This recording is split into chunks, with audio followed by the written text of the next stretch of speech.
Okay, hi guys, it's Paul Clifford here, and I've got on the other line Tim Buchalka. Hi, Tim. Hi Paul, how you going? Yeah, very good, thanks. Just so everyone's aware, so Tim is putting together an amazing product which is called, Ninja Curation, it's called Ninja Video Curation, and essentially this product's all about curating using video instead of the more generic content curation. And so I've managed to get him on the line. He's launching tomorrow, and I thought it'd be really valuable for you guys just to get some insider info on what this product is all about, and how powerful it is, because I've seen some of the testimonials, some of the beta testers, and it's amazing stuff. So yeah, hi Tim. So thanks for coming on board. I really appreciate that, because I know you're very, very busy with your launch and everything. Perhaps could you just give me an overview of what the product is? Yeah, absolutely, Paul. Well, it's really taking a blog curation to the next step. Right. Now, obviously, I'm sure that your listeners will know blog curation quite well, because that's something that obviously you're a keen supporter of. And it's really just capitalising on the power of blog curation, but using video.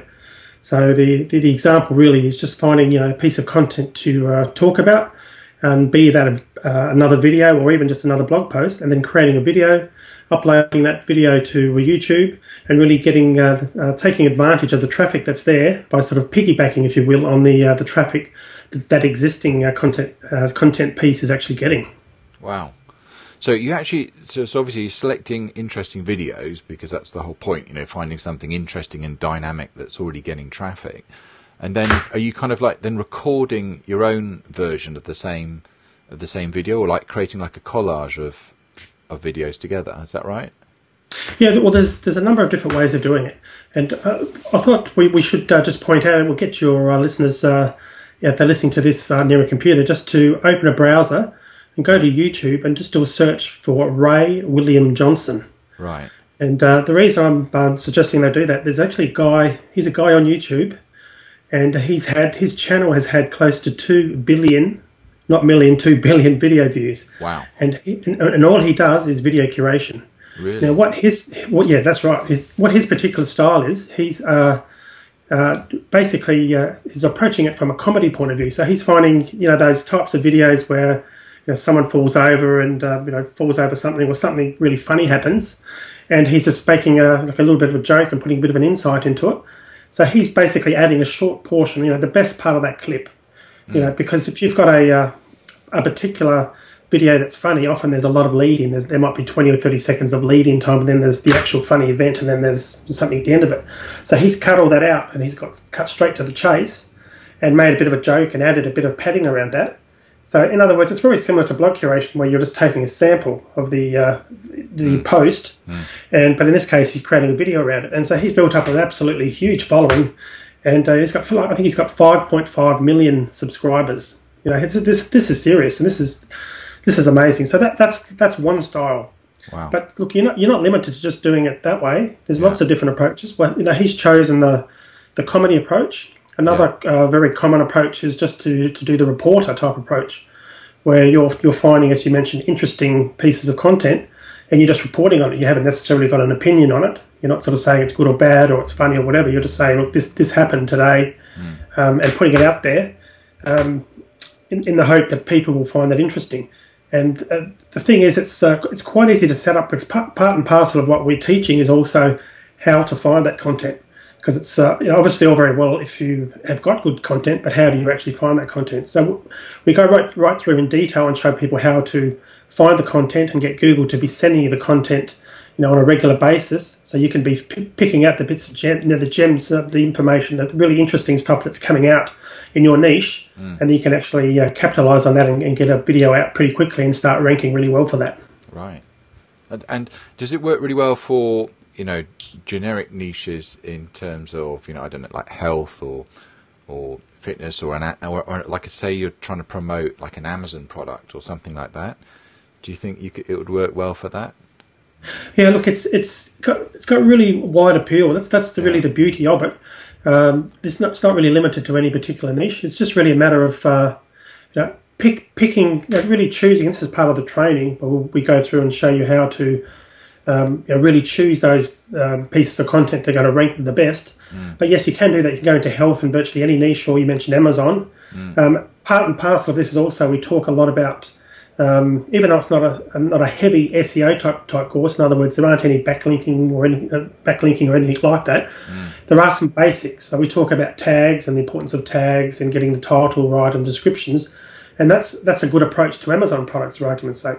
And it's interesting you would say that, because one of the case studies we've got in the training relates to a channel that I set up last year, actually, and that was relating to a pretty obscure niche called juice fasting. Right. And without going into too much detail, basically I decided last year that I wanted to lose some weight, and researched it and found that people were basically drinking juice, three meals a day, basically. Is that the Joe Cross one, or was it Joe? Is it Joe Cross? Yes, Joe. Yeah, I think I can't remember his name, but that's the fat, sick, and nearly dead. I think is the name of his DVD. That's actually what inspired me, believe it or not. Yeah. So anyway, to cut a long story short, I for 56 days went through and did that. So I had nothing but juice for 56 days, and every day I decided I'm just going to put a YouTube video up. Wow. And I'm just going to talk about how I feel, and that was it. There was no real sense of making money out of it or anything like that. Yeah. But anyway, what I did was, after a little while, I thought, well, look, I am an internet marketer. How can I capitalize on this? Because I'm helping myself. And I really built up a large number of subscribers pretty quickly who were following me, and lots of comments, lots of social engagement. So I thought, I started talking about the books that that I was reading. So I would actually go to a video, start a video, upload a video that day, and I'd talk about a particular book. And I would say, well, look, here's a juice fasting book that I found really valuable, and there's a link in the description. And of course, the link in the description was the affiliate link. Yeah. So, and I started making some money with that, and I actually show that in the product. Right. Show some stats, not only of the AdSense, but also of making money on Amazon. Wow. So, the point is that with that approach, of course, there's no website involved. It's literally income straight from YouTube to Amazon. That's brilliant. Now you're linking directly there, bypassing a website. And so that's certainly a viable way, so that you can absolutely monetize that with a variety of methods, including obviously AdSense and Amazon. Wow, that's cool. That's really, really good. And are there any sort of legal issues or anything like that? If you're sort of, taking clips of other people's videos and things like that? I mean, like the same question we have in curation, in terms of copying other content. Do the same rules apply in video as well? Yeah, but basically you do have to be careful. You can't just copy someone's entire video and expect not to get into trouble. Yeah. And it's a similar issue really with audio on YouTube. Your listeners may be aware that if you upload a video and you use a common song, you just get a song from your iTunes collection, YouTube will normally flag that, and they'll say that you've copied a song. Now, they've got the technology to find that. Right. So they haven't got that technology in my experience yet for video. But what we do suggest you do is, obviously, first things first, you're only taking a clip of it anyway, number one, so you're not actually copying the entire video. We mentioned just taking a subset of it, because what you're trying to do is add some value anyway. Yeah, yeah. Because the thing here with this anyway is what you're trying to do is add something of value. If you were just copying what someone else did, well, it's not really adding any value, and you're probably not going to get much extra traction, because of course they've got the original video to go back to. Yeah. So what you're trying to do is get people to come back to you and see you as a source of great information. So you're posting information regularly. And the other thing that we suggest, and we actually really are quite strong about this, is to make sure you do cite your sources. So in the description on the YouTube video, a link to the original content, and where you actually found your piece of content. And if there's any concerns about, you're worrying about the legalities of it, the other thing that we do suggest is you just obviously contact the original person and sort of say, look, hey, I'm using a bit of your video. Yeah. And in our experience, most people aren't concerned at it at all, because look, you're giving them a bit of free publicity. Yeah, exactly. And if you've got a link in your descriptions to their original video, there's really not really an issue. And for those rare cases where someone may want you to, you can actually using YouTube annotations, you can actually link to their YouTube video if you wanted to anyway. You can put that original source there. So it's effectively the same as blog curation, where you're providing a link. Exactly, yeah, same principles apply, isn't it? So you're actually crediting them and giving them value, because they get more, they get more traffic, more attention, more publicity. So it's a win-win again, right? and Exactly. you know, and then obviously you're able to create an even more interesting video and add your view on it. And how do you ensure that you sort of get the traffic, as it were? You know, is it all about just optimizing the keywords for the video, do you think? Yeah, the good thing about it is that doing some basic things does seem to get you the traffic, or certainly in our experience, it gets you the traffic quickly. We've got just one example of this. We've got we actually had a beta test group, so we got about 40 or 50 people, and we put them through, starting in early June, some of the concepts that we're teaching in this product. And we had one guy. His name's George, and he's 73 in Scotland. And he did this. He went through and just followed the step-by-step process, and he was able to put a video up. First day, he got 1,400 views. Wow! So I guess, which is it's not bad. So I guess the point we're making is that if George can do it, anyone can do it. So it's not hard. It's a step-by-step, and it is getting back in terms of how to get the traffic. It is really doing some basic things, because you find that a lot of the videos that you are talking about aren't optimized. That someone's put them up and it's just a very basic video, and it's just spending a bit of time on your titles and tags and descriptions. Those types of things can make a huge difference in how you're ranking, because again, what you're trying to do generally is, firstly, you're trying to build up channel authority yourself. You're trying to get people to follow you because you're an interesting person releasing interesting content, but you're also trying to piggyback on the success of that other video, perhaps appearing in the related video section, so when someone sees that video, they'll see your video. So it's a two-pronged attack, and related videos, it's one of the big areas in YouTube where you actually will get a lot of traffic. Right. And that's by using similar tags and titles and descriptions, you'll actually position yourself there, and that happens more and more. So you'll find that a large percentage of your traffic will be coming from relating back to that original video. That's brilliant. And that's why it's important to put your sort of unique flavour on the video.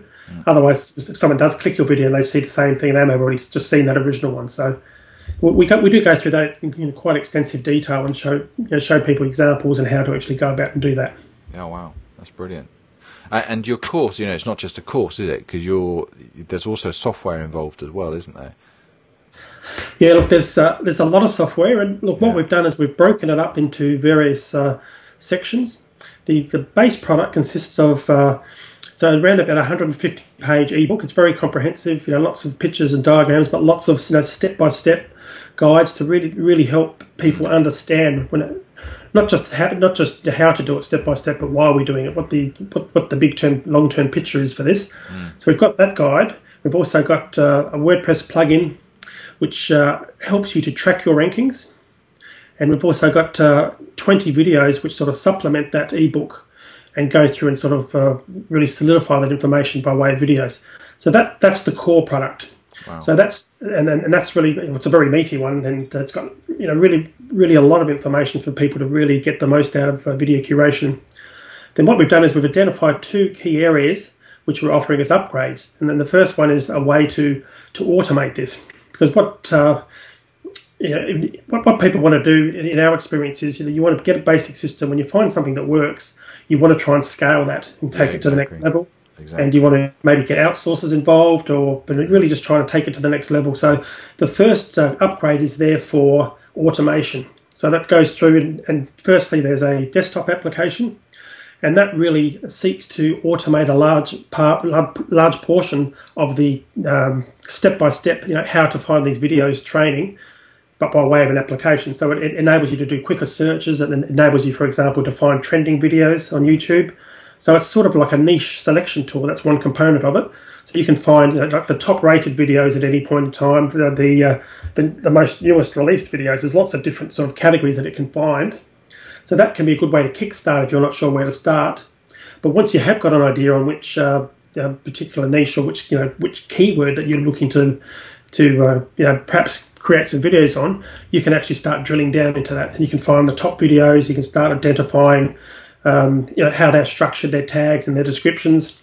And the other cool thing it does, it enables you to really drill down to the comments, because that is where a lot of the true power of YouTube is actually in the comments. Right. Because one of the great ways that you can start really ranking is understanding the language that your niche is talking, and using those keywords as tags in your videos. So we go through and we Right. enable Right. people to very quickly search through comments and to really find out those tags, and then literally at the press of a button to then go and do research on that particular keyword and see whether there's an opportunity for you. So there's that really sort of drilled down type level of information that's also included in that. That's amazing. And Yeah. and then in addition to that, Yeah. that's the desktop application. Yeah. This is all part of the automation upgrade. There's also a WordPress plugin, and the idea of that is there's a technology that's called video schemas, and it's people may be aware of, your listeners may be aware of video sitemaps, which is a similar concept, and that's where you can actually get your own video on your own website to rank really well in the search engines, so that if people click that link, they go straight to your website instead of going to another website.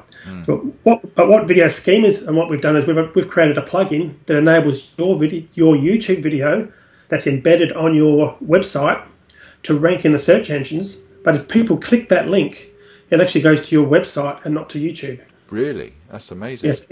Yes, that's amazing. And now, of course, there are some factors in terms of authority, much like author rank. Yeah. You need to build up an authority onto your website before that starts kicking in. But the beautiful thing about it is it's new technology that Google haven't invented this, but they've added it to their search engines, and actually Bing have done this as well. So yeah, basically what happens is you've got a YouTube embedded video on your WordPress blog, which will rank. So if people click that and see that listing in the search engines, when they click it, it goes to your page that's got that embedded video. Now you can see there's obviously huge ramifications to getting that traffic to go straight to your website and bypassing YouTube altogether. That's huge. That's huge. So And that's using schema.org, isn't it? Yes, that's right. It's using the Yeah. new schemas. And Yeah. look, we had a product out about 18 months ago or 2 years ago, which used video sitemaps. And that was, the concept worked very well. But the thing is, with sitemaps, you need to be uploading to Google Webmaster Tools, and it's a bit fiddly to get the whole process working. Yeah. That's the first thing. And number two was it didn't work for YouTube videos. So you actually had to create a copy of the video, upload that video to your website. So effectively, it was a separate video. So of course, the great thing about these video schemas is that it's all basically using the exact YouTube video. It's the one that you literally embed on your page. So That's really cool. I don't see many people talking about this, and it's just a great way to get traffic to your website. Well, I didn't really appreciate the power of that, because the one thing I think most of my customers know now that that ranking videos is a lot easier in a way than ranking your website, especially if you're going after high competition. So if you're able to get your video right up there, then and direct that click straight through to your site, then that's amazing, because then you're not losing the click-through traffic that is watching the video and then getting disinterested and going somewhere else. You're getting the direct clicks from the search results through to your site. Absolutely, and it's a two-pronged win there, because you've got obviously the traffic from YouTube, Yeah. because statistically a lot of people do go to YouTube and then invoke a search from YouTube. Yeah. So you're still getting that traffic to your YouTube channel. You can decide whether you want to funnel them to your website or keep them on YouTube. But then, as you say, you've also got the Google side of things where you've got that click and it goes straight to your website, and you've got the advantage of getting that traffic. So it's really virtually siphoning the traffic from YouTube to your own site. That's And look, it's the point I want to make. It's not sort of using a secret black hat tactic or anything like that. This is quite legitimate technology that's Google approved. Google support this schema technology fully in their search engines, and we're just capitalising on that and using the tools that they're giving us to get the best results for our videos. Yeah, it's schema.org. All the search engines are sort of jumping on this now, because it's a way to, just so my customers understand this. It's a way to describe the data. So, and you may have seen in the search results, you see the author, or you see a little icon often of the author of a blog or a blog post, and that's starting to appear more and more and more, and it's all based around this infrastructure called schema.org, which describes the content. And what we're seeing more and more is that Google are looking for other signals rather than just backlinks, and we all know now that social plays a huge part of that. But the way it's going is they're looking for other factors as well, and something called author rank is something that's becoming more and more prominent. So, we're finding that, an author or someone who's created a blog post, essentially has a certain credibility or authority in himself. And that's what sort of created this whole explosion around schema.org. And of course, video is another extension of that. And I think we'll see other things coming in, as well over the next few months, as this thing really, really takes off. So I just didn't know that you've managed to do that and use that, which is quite an open standard, but use it to actually get that traffic straight through to your site. So I think that's incredible, and I think that's, I want to start using it right away, Tim. No, it is incredible technology, and just interesting that you mentioned social signals. I just wanted to point something out that you might find interesting, that your listeners might find interesting. Social signals are playing a huge part, and I've got some proof of that, because one of the things that we've shown as a case study, we actually set up a brand new YouTube channel during basically while I was setting up this product, starting from scratch. And what we were doing was we're targeting people who were spamming YouTube comments. So I'm not sure if people are in a health niche on YouTube, then they'll probably know what I'm talking about. But there's people out there who they'll actually post spam on a particular health YouTube channel. In my case, it was the Juice Fast channel, and they'll say, "Have you heard of XYZ diet? Google it. I've heard it's good." And of course, because they can't leave links on YouTube, the idea was that the XYZ was like a really long tail that they were guaranteed to be in position 1 in the search engines for. So when people typed in XYZ diet into Google, this website would come up, and it was just an affiliate link to another product. Right. Well, I was finding that with my Juice Fast channel, I was getting like 100 to 150 of these comments a day, because that Juice Fast channel it's over 800,000 views now, so it's quite a meaty channel, and there's lots of traffic. And so anyway, what I decided to do, more or less as a bit of a joke to start with, I thought I'm going to create videos and say this product is a scam, or it's an affiliate link. Don't buy this product. And we started finding that the YouTube videos were very quickly ranking on page 1. Right. So we've done that now for a number of different products, and it was more out of annoyance. Yeah. But that channel now has had over 16,000 video views, in about 3 weeks. That's cool. But anyway, the point I want to make was that obviously one of the promoters got wind of this, and one day I had a look on one of my videos, and it had 81 dislikes. Oh. And I went into, someone clicked on, actually 81 different people had clicked on dislikes. I mean, obviously it's 81 different accounts. Yeah. And I do actually show this, funny enough, in the actual videos in the course. So I went into the YouTube analytics, which if your listeners may or may not be aware, it's like a fantastic tool to really find out where your traffic sources are coming from. Yeah. And I could see, and it actually shows you where your dislikes come from. I could see there was 81 dislikes from Vietnam. So clearly that's where his outsources were. They're all from Vietnam, and they decided to click on the dislike button. But anyway, the point I'm alluding to, that I know I've been a bit long-winded about this, was that the day after I got those 81 dislikes, the video jumped from position 5 in Google to position 2. Right. So basically what I'm saying is interaction, social engagement, social signals, be they good or bad, are an indication from Google that your video is getting social. People are actually watching it, people are commenting on it, and as a result, we went up even higher in the search engine, and now we're actually position 2 directly below this guy's product, website. So of course he's got position 1, which says buy my product, and right under him is a YouTube video which says do not buy this product. That's awesome. So it's just interesting that what you're saying is spot on. It's not so much now about backlinks; it's more about, to a large degree anyway.